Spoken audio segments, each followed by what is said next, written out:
사랑합니다.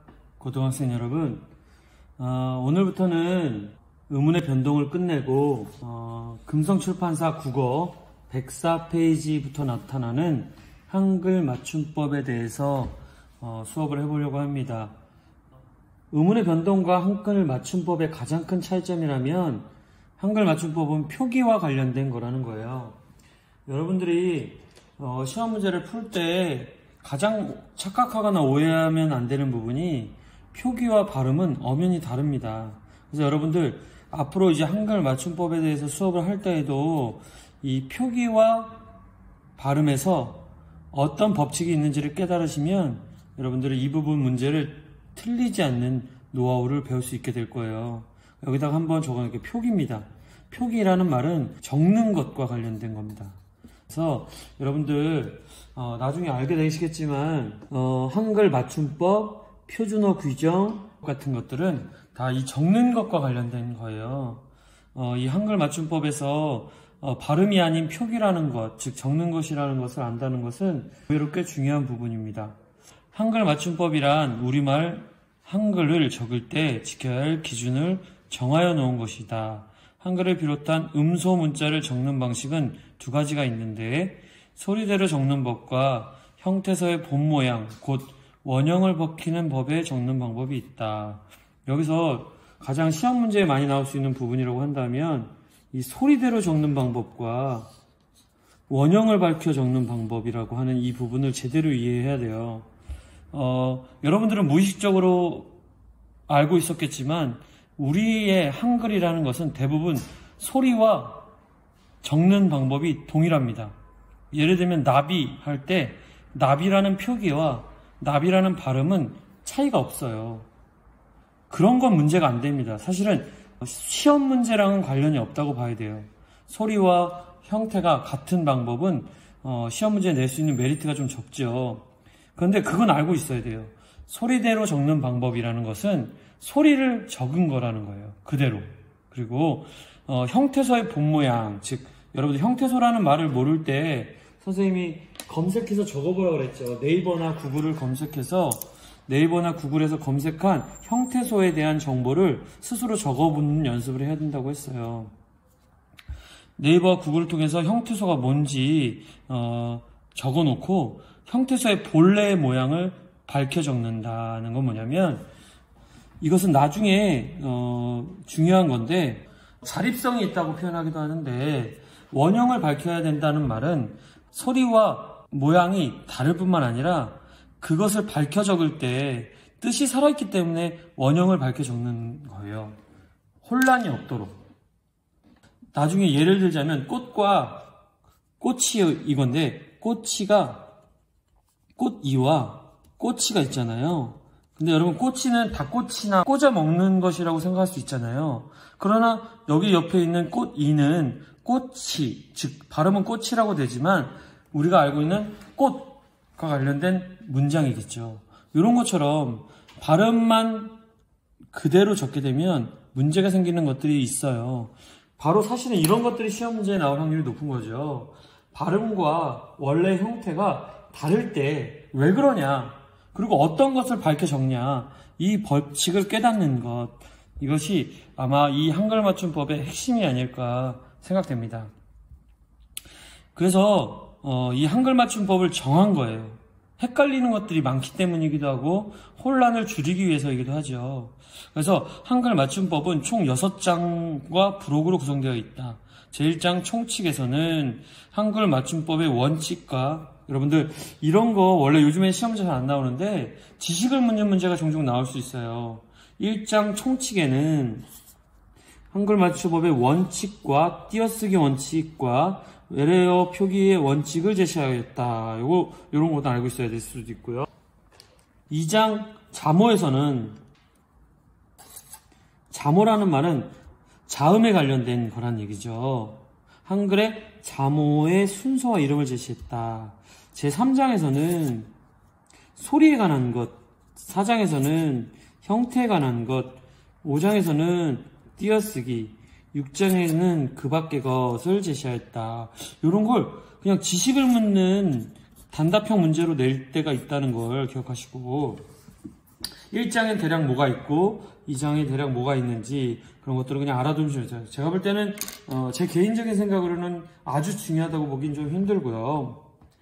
여기가 제일 중요합니다. 오늘 별표 3개를 할 만한 중요한 부분은 한글 맞춤법 총칙 제1항인데요.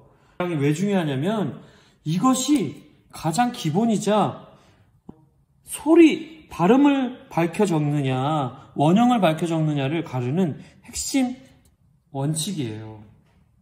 뭐냐면 한글 맞춤법은 표준어를 소리대로 적되 어법에 맞도록 함을 원칙으로 한다. 여기를 꼭 구분하셔야 됩니다. 소리대로 적는 게 대부분이에요. 나비, 물 이런 것처럼 그대로 발음되는 것을 적으면 돼요. 그래서 우리나라 한글의 우수성이기도 하죠. 하지만 간간히 어법에 맞도록 하는 것이 있어요. 즉 이것은 여러분들 나중에 설명하겠지만 뜻을 살리기 위해서입니다. 즉 의미를 보존하기 위해서예요. 그 말은 뭐냐면 아까 말했듯이 꽃이라고 하면 여러분들 닭꼬치나 그런 음식을 생각할 수도 있는 오해의 소지를 줄이기 위해서 그 원래의 의미를 온전히 알도록 도와주기 위해서 어법에 맞도록 아까 말한 원형을 밝혀 적는 것입니다.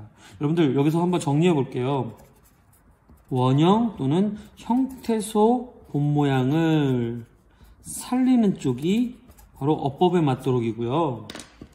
소리대로 적는다는 말은 발음과 관련됐다, 발음처럼 적는다 라는 겁니다. 이렇게 구분해 놓으시면 나중에 시험 문제를 푸실 때 좀 도움이 되실 거예요. 다시 한번요. 한글 맞춤법은 표준어를 소리대로 적되, 이 말은 발음대로 적되 어법에 맞도록 함을 원칙으로 한다. 어법에 맞도록 한다는 말은 뭐냐면 발음대로 되더라도 원형이나 의미가 혼란을 줄 수 있는 헷갈릴 만한 부분에 있어서는 어법에 맞도록, 즉 형태소의 본 모양을 살려 또는 원형의 모습을 살려 적는다라는 얘기입니다. 그러니까 요거를 구분하는 기준점, 요거를 구분하는 기준을 묻는 문제들이 많이 나오고요. 이것을 구분하여 예를 찾는 것 또한 문제가 나옵니다. 예를 들면 이런 것들이에요. 소리대로 적는 것들의 예를 본다면 어깨죠. 그럼 어깨 발음해보세요. 그대로죠? 오빠. 오빠도 바로 적죠. 그리고 살짝도 바로 적죠. 보통 여러분들이 아직은 안 배워서 몰랐을 수도 있는 거지만 여러분 된소리는 원래 표기에는 대부분 적지 않아요. 그런데 여기 보는 것처럼 어깨, 오빠, 살짝처럼 표기에 그대로 된소리를 적는 거죠. 그것은 왜냐면 보통 우리 한글의 기본 원칙은 소리대로 적는 거기 때문이에요. 그래서 여러분들 이 예들을 좀 알고 있으면 좋겠고요. 그럼 반대로 어법에 맞도록 적는다는 건 뭘까요? 어법에 맞도록 적는다는 건 방금 뭐지? 꽃이 예쁘다 했던 것처럼 꽃이라고 써야 되지만 발음은 어떻게 되죠? 꽃이가 되죠. 그쵸?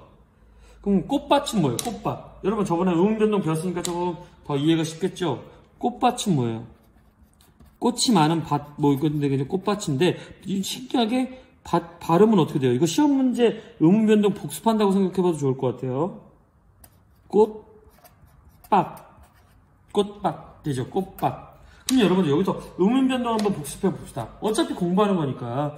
여러분 치읓이 디귿이 되는 현상은 뭐라 그러죠? 받침과 관련됐죠? 이거 뭘까요? 음절의 끝소리 규칙이죠. 그쵸? 그리고 비읍이 쌍비읍이 됐네요. 비읍이 두 개가 생겼으니까 추가, 첨가할까요? 아니라 그랬죠. 비읍이 쌍비읍이 되는 것은 교체이며 된소리되기라고 했어요. 그리고 티귿이, 받침인 티귿이 디귿이 되는 현상 또한 음절의 끝소리 규칙이죠. 그럼 여러분들 이 꽃밭은 교체 현상만 일어나고 있어요. 맞나요? 그리고 또 하나는 세 개의 음운 현상이 일어나고 있어요. 된소리 되기, 음절이 끝소리, 음절이 끝소리. 즉 교체 현상 두 가지가 일어난다 해도 되는 거겠죠. 복습이에요. 이거는 여러분 지금 말한 것처럼 이 한글 맞춤법 다시 돌아가서 총칙 제1항은 매우 중요하다라고 기억하시면 되겠어요. 이제 다음 장으로 넘어갈 건데, 여러분, 위의 강연은 예시를 생략했습니다.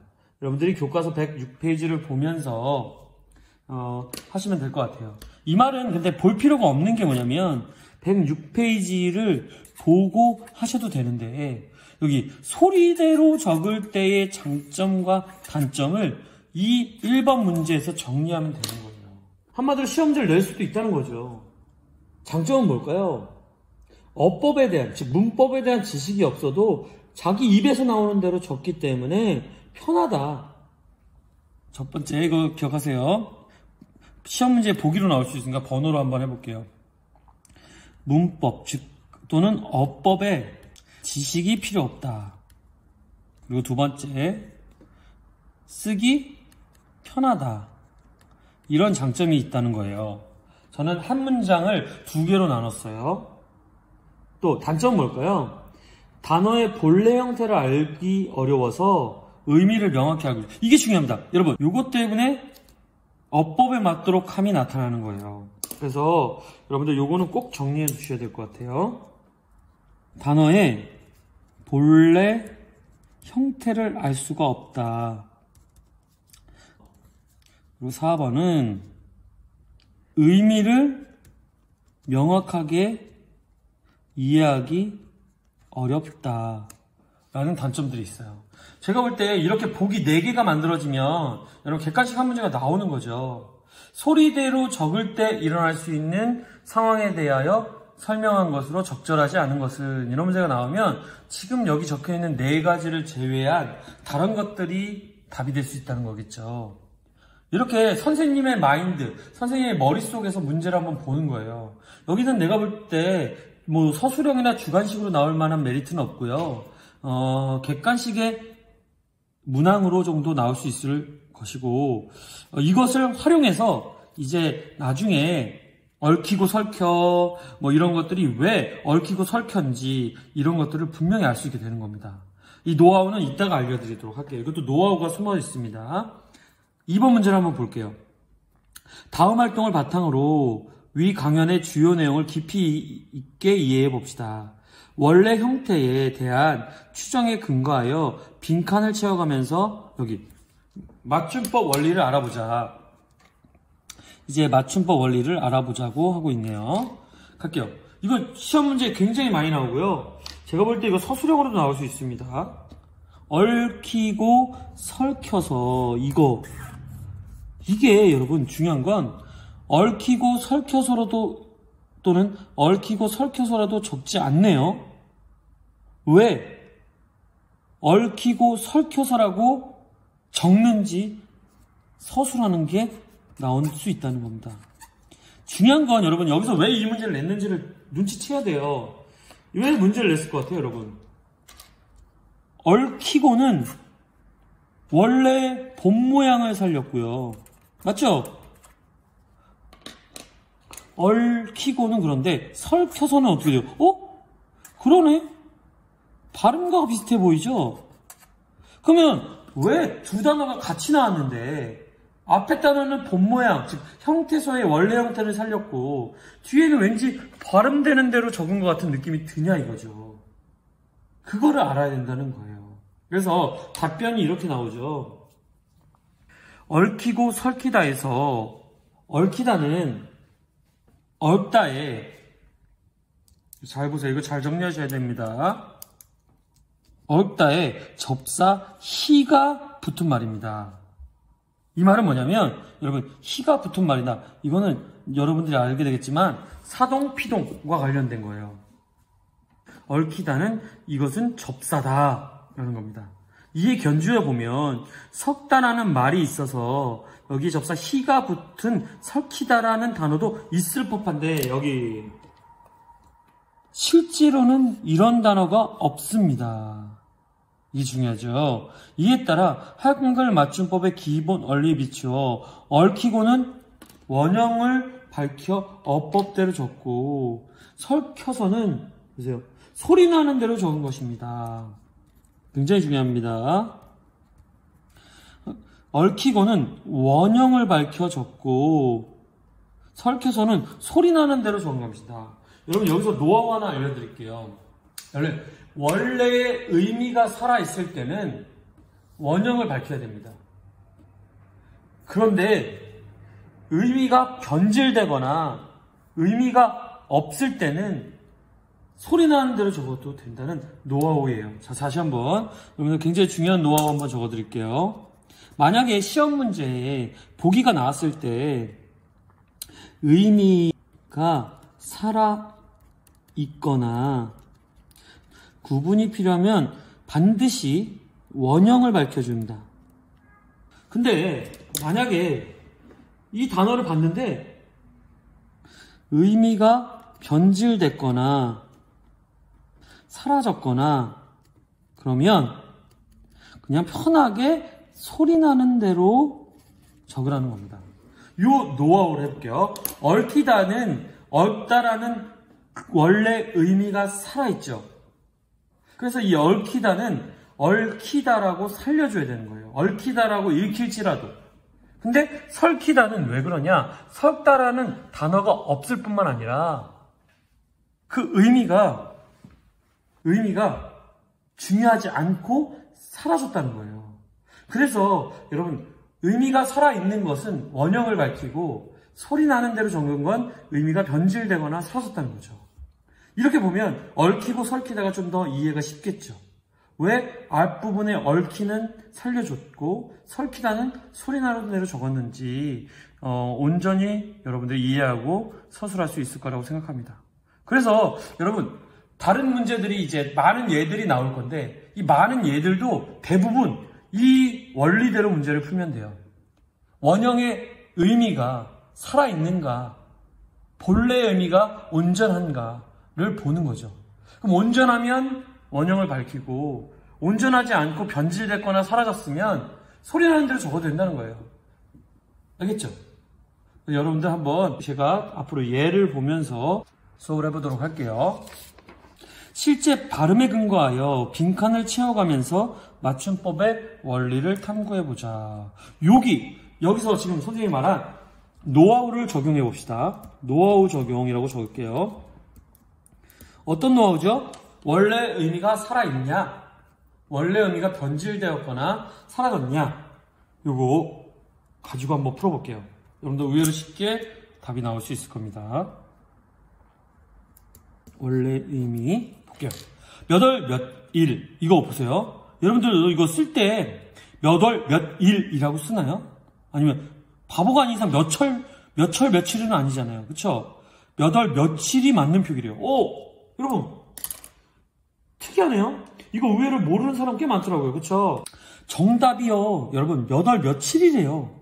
나는 몇 월 몇 일이라고 써야 되는 줄 알았는데 아니 쓸 때 표기할 때 몇 월 며칠이 맞대네요. 왜요?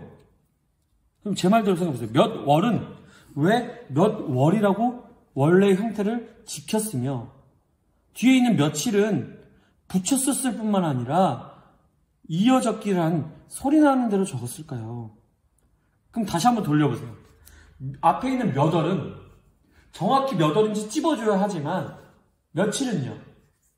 대략적인 진짜 며칠을 물어보는 게 아니라 6월 며칠이라는 말은 6월 중 언제인지를 확정 지을 수 없는 애매하고도 정해지지 않은 불정확한 순간인 거죠. 그러니까 의미가 원래 며칠이라는 의미가 변질됐거나 사라졌기 때문에 여러분 이어 적기 하면 되는 거죠. 소리 나는 대로 적으면 되는 거죠. 이해가 좀 되셨나요? 한번 볼게요. 몇은 귤 몇 개만 사오너라 나 나이가 몇 살이냐에서처럼 관형사로 자주 쓰입니다. 여러분 이거 나중에 알려줄게요. 관형사로 쓰인다는 말은 뒤에 말과 띄어쓰기가 되어 있다는 말이기도 해요. 띄어쓰기를 댄 관형사에 자주 쓰이는 표현입니다. 몇 월의 몇은 형태가 분명한, 즉 의미가 분명한 관형사이므로 맞춤법의 원리 중 어법에 맞게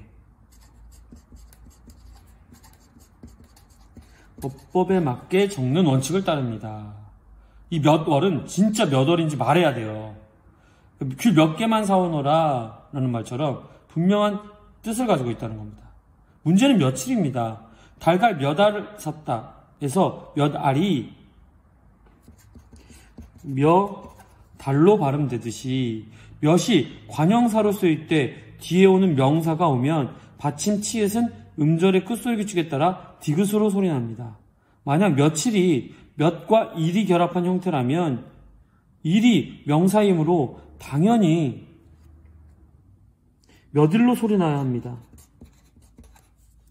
하지만 실제 발음이 며칠이라는 사실을 볼 때 며칠은 관형사 몇에 명사 일이 여기 주의할 중요합니다. 관형사 몇에 명사 일이 결합한 구성이 아님을 알 수 있다는 겁니다. 즉, 그 단어의 원형을 밝힐 필요가 없다는 거죠. 그래서 며칠로 적게 되는 겁니다. 여러분들이 쓸 때, 야, 몇 월 며칠 할 때, 어떻게 생각해 보세요? 아시겠나요? 근데 요거, 제가 볼 때, 시험 문제 서술형의 답으로 쓴다면, 요 부분, 몇일과 며칠을 분석하는 부분이 언급돼야 될 거고요. 관형사라는 단어가 언급돼야 할 겁니다.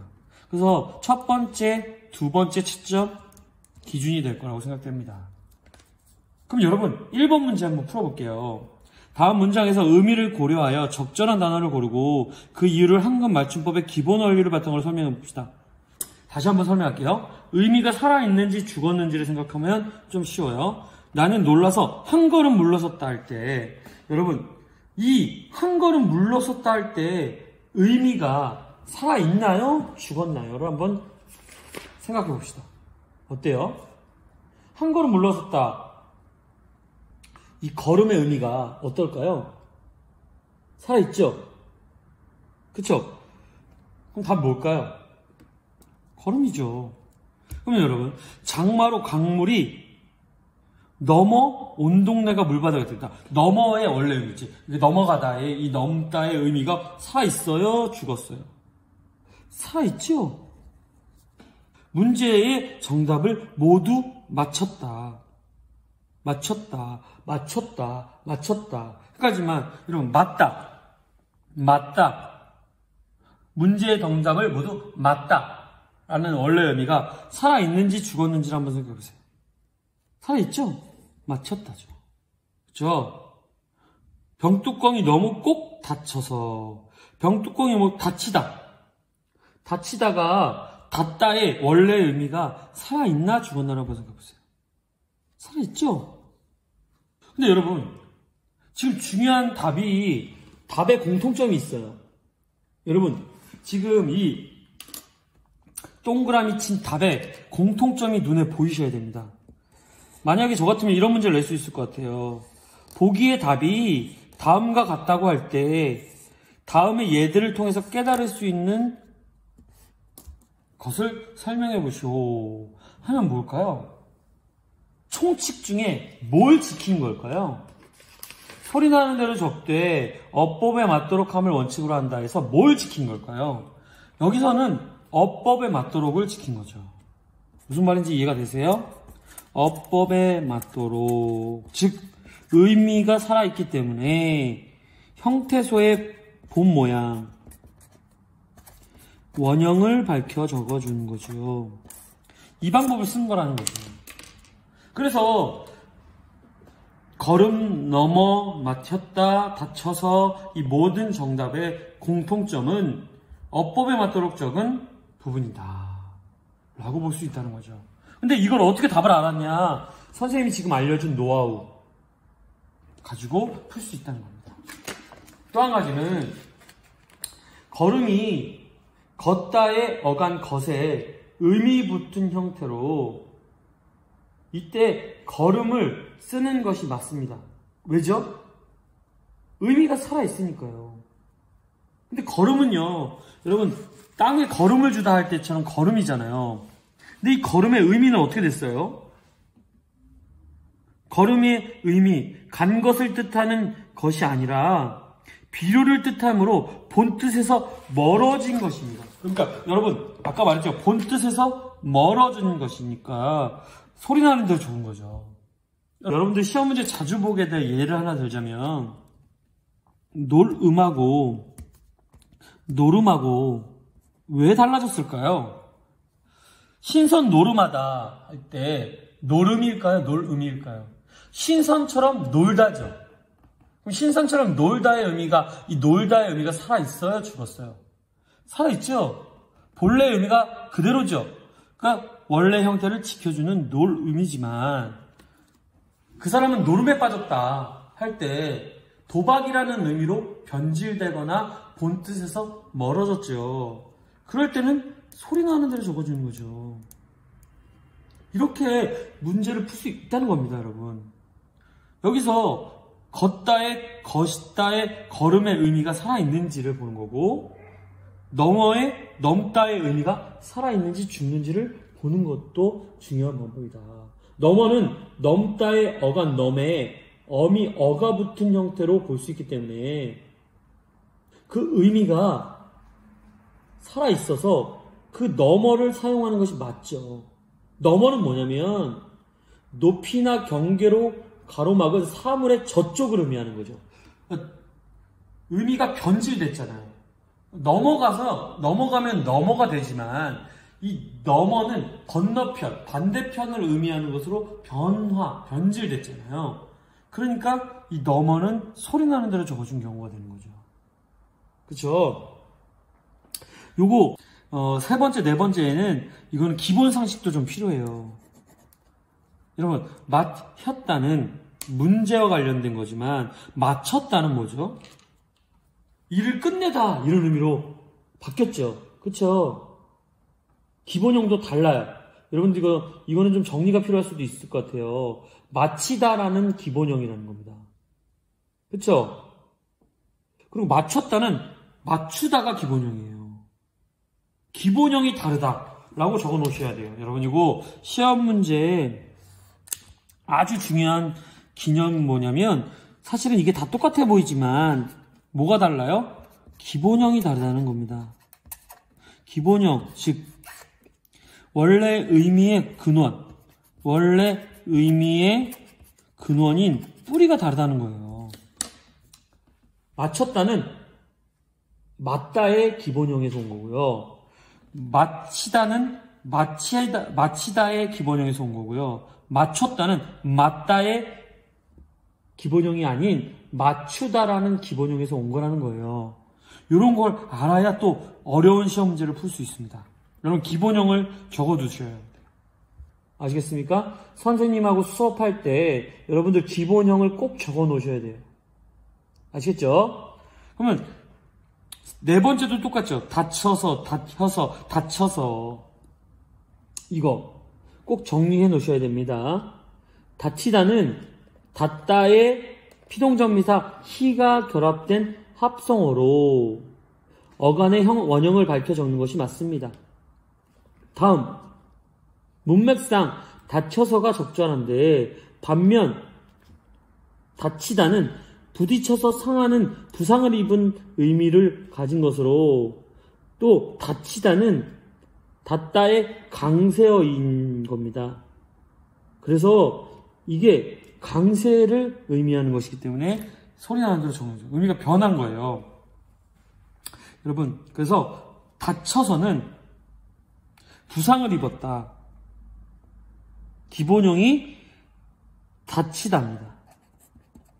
그리고 다쳐서는 기본형이 닫다예요. 그리고 다쳐서는 요건 별표 3개 하시면서 따로 적으셔야 되는데 강세어입니다. 강세어. 닫다의 의미가 살아있긴 하지만 강세의 의미를 가지고 있습니다.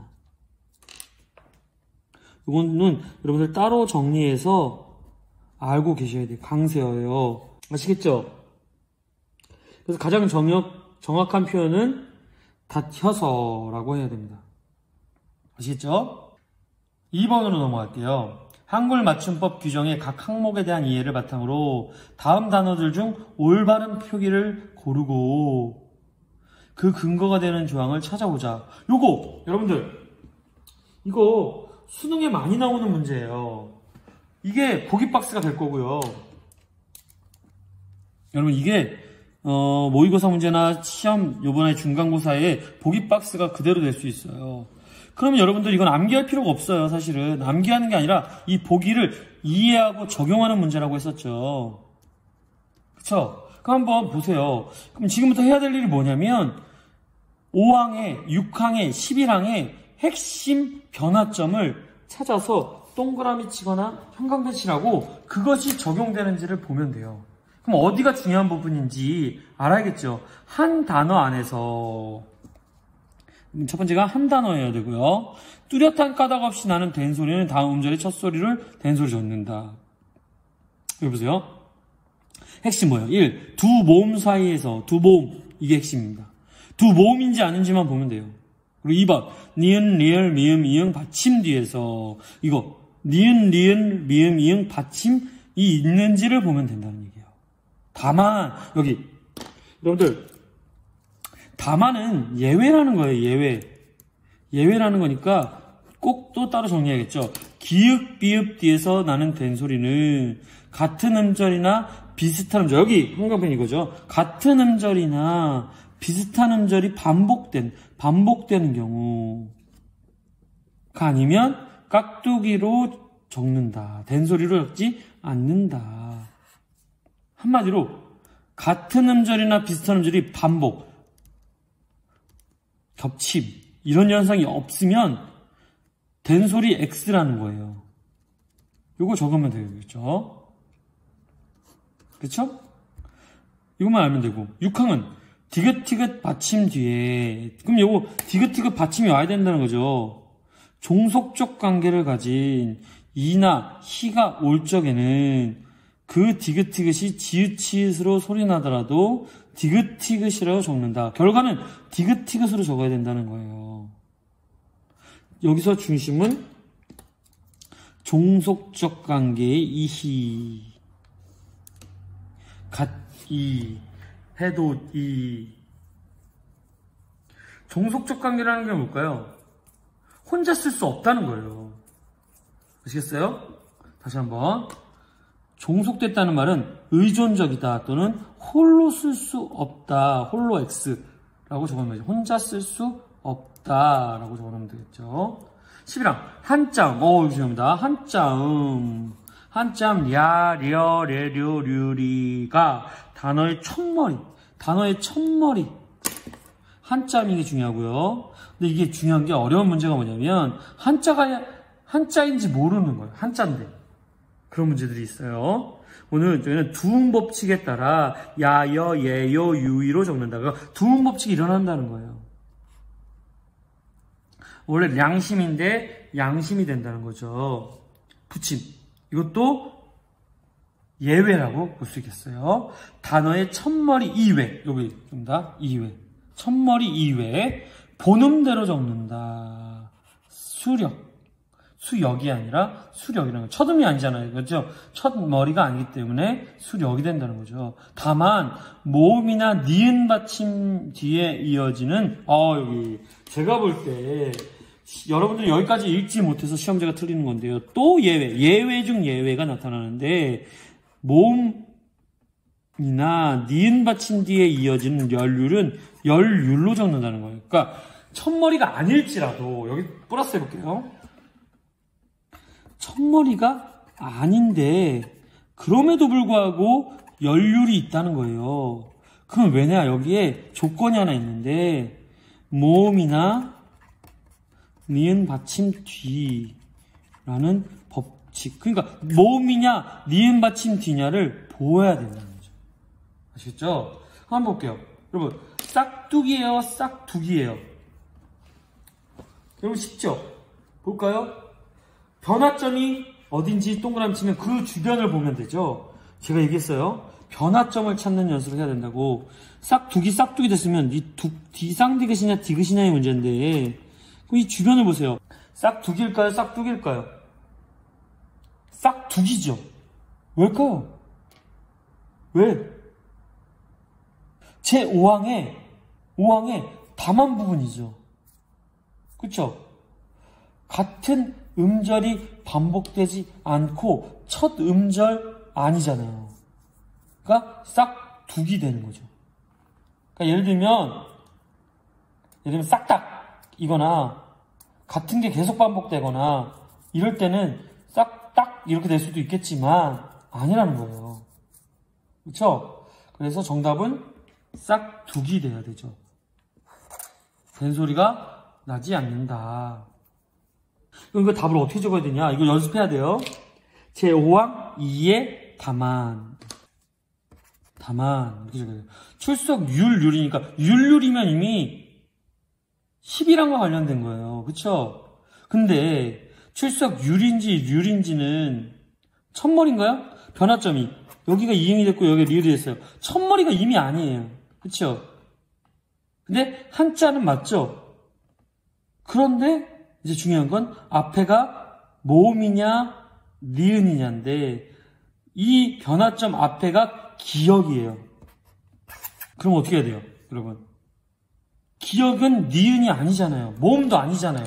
그럼 어떻게 답이 돼야 돼요? 출석 률이 되는 거죠. 굿이에요? 굿이에요? 여러분, 제6항을 보면 되죠. 종속적 관계를 가진 이나 희가 왔잖아요. 그쵸? 그러면 원래 모양을 살려줘야 된다는 거죠. 이거는 문제를 풀 수 있는 게 뭐냐면, 여러분, 굳인지는 쉬워요. 굳이 밥 먹지 않아도 돼야 할 때 이 굳이가 원래 의미가 살아있나요? 살아있지요. 그럼 당연히 굿이가 되는데 근거가 뭐냐면 제6항이라는 거예요. 출석률 율률은 제10이랑 부침 1이죠. 1이죠. 그럼 냄새가 물씬 난다 할 때 물씬이에요? 물씬이에요? 뭔지 아시겠죠? 뭐예요? 제5항의 2번인 거죠. 그쵸? 보세요. 리을, 니은, 리을, 미음, 이응 받친 뒤에 오는 된소리. 그러면 이 리을 다음에 신이냐 신이냐의 문제니까 신인 거죠. 그래서 답은 제5항의 2가 되는 거죠. 그럼 전율이야. 이게 변화점은 벌써 이응이냐 리을이냐니까 답은 11항과 관련된 건데 이 11항이 어디예요? 부침의 다만이죠. 보세요. 받침이 니은이잖아요. 그러면 전율로 적어야죠. 이해가 되시는 거죠? 이렇게 그냥 이해 적용하는 거예요. 문제를 풀고 안 풀고의 문제가 아니라 이해하고 적용하는 문제인 거죠. 닫히다냐, 닫히다냐. 여러분, 이거 문이 닫히는 게 의미가 살아있는 건지 죽은 건지만 알아도 닫히다인 걸 알아요. 근데 또 중요한 건 여기 뭐예요? 변화점이 히읗이냐, 치읓이냐잖아요. 그럼 적어도 답은 어디여야 돼요? 6항이죠. 왜? 치읓이 관련된 건 6항밖에 없잖아요. 근데 그러면 히읗이냐 치읓이냐인데 그쵸? 어떻게 돼요? 종속적인 관계를 가진 이나 희가 올 적에는 디귿으로 적는다잖아요. 그쵸? 그럼 뭐예요? 닫히다죠. 이해가 되세요? 종속적인 관계를 가진 이나 희가 나왔잖아요. 아시겠죠? 오케이. 오늘 여기까지 할 겁니다, 여러분. 여기까지 할 건데, 여러분, 어려울 수 있어요. 하지만, 여러분들 제가 아까 말해드린 총칙 1항을 기억하시고, 그 2항의 본래의 의미냐, 의미 변질과 사라짐이냐라는 노하우까지 함께 가지고 있으면, 여러분들 문제를 푸는 건 쉬워요. 이제 근데 중요한 건 그 문제의 원래의 의미, 즉 왜 그런지를 설명하는 서술형에 있어서는 정답에 가까운 표현을 알아두셔야 됩니다. 예를 들면 이 문제도 의미가 살아있냐 죽었냐로 풀 수 있는 것임에도 불구하고 서술형에는 이렇게 적어주는 게 좋다는 거예요.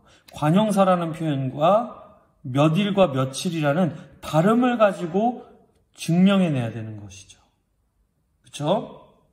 이 문제도 사실 2번 문제도 그냥도 풀 수 있어요. 그냥도 의미가 살아있냐 죽었냐로도 어느 정도 풀 수 있지만 위에 있는 보기에 법칙을 증명하면서 적용해 보라는 거예요. 그러니까 여러분들 원리와 법칙을 공부하되 노하우인 본래의 의미가 살아있냐 죽었냐를 가지고 답을 산출해내는 연습도 함께 하라는 겁니다. 그럼 여러분들도 이 한글 맞춤법의 문제에도 어렵지 않게 풀어낼 수 있을 겁니다. 아시겠죠?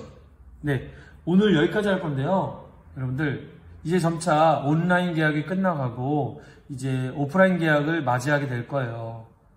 그럼에도 불구하고 앞으로 여러분들 스스로 공부하는 능력이 중요할 겁니다. 그러니까 여러분들 이렇게 자기만의 필기 노트법을 가지고 여러분들이 실력을 향상시키길 바라면서 여러분들을 끝까지 오지원 선생님이 응원하겠습니다. 파이팅! 사랑합니다.